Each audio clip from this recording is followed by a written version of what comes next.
Hello, my name is Raul Medina, and I'm going to be giving you an informative speech today over the tobacco and its health effects on the body. And I'm going to give you several reasons on why you should never start smoking, and it's just not a good thing.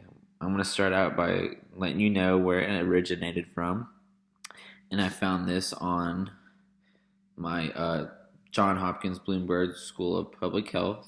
That way, I'm not lying. Okay, the history of tobacco use dates back to 4000 BC in South Africa. During this time, people would take tobacco to see like hallucinogens, like for what reason? Even though tobacco does not do that for you, it just numbs you in a way, but it's not good at all. And they used it to try to channel energies of mankind or something like that. When Columbus landed in the New World, he immediately came into contact with the Taino and Arawak tribes, and they practiced the shamanistic ritual and adopted smoking tobacco. It took nearly 30 years for tobacco to be commercialized, incorporated into various cultures. Europeans began cultivating tobacco in 1530, and the French and the Spanish and the Portuguese and the Japanese in 1556, and the Indians in 1600.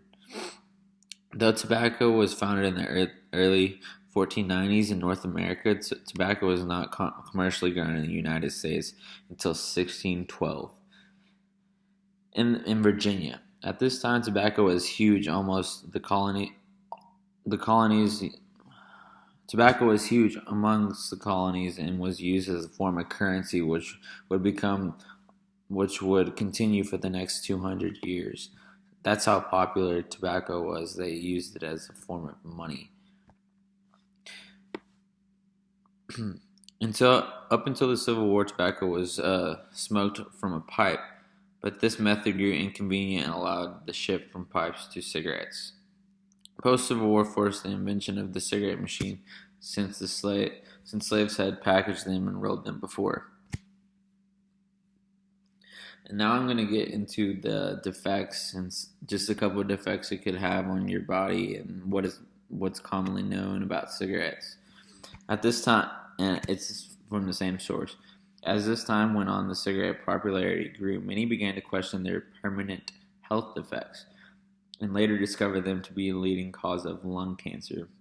In the late 1930s, the idea of cigarettes being detrimental to smokers' health widely adopted and led to further studies on how to actually affect their wellness. As of today, smokers are found to be 50 times more likely to get lung cancer and other cancers like leukemia, nasal and oral pharynx, stomach, pancreas, and liver and kidney cancers. Other health effects include stroke, coronary heart disease, cardiac aneurysm, and COPD. Not only can smoking directly affect the health and wellness of the smoker, but also anyone around that's being like someone smoked, the secondhand smoke. Secondhand smoke is just as bad as firsthand smoke.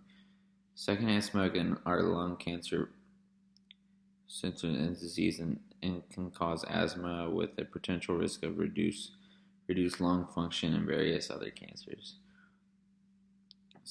So cigarette companies nowadays try to move their product forward with like their nicotine, and they did this by inventing e-cigarettes. In response to attacks cigarettes companies received due to severe health effects caused by cigarettes, alternatives were sought after to attempt to continue revenue and limit health suits filed against them. E-cigarettes or vapes have grown popular in the youth and population have claimed a great alternative in terms of odor and physical effects. Deliveries and stillbursts, plus they still contain nicotine, which makes them highly addictive. Many users use e-cigarettes together with elements and use it as a supplement. And it's a known fact that they're actually not good for you at all. There actually might be worse. They have yet to do tests on them, and that's my informative speech. Thanks for watching.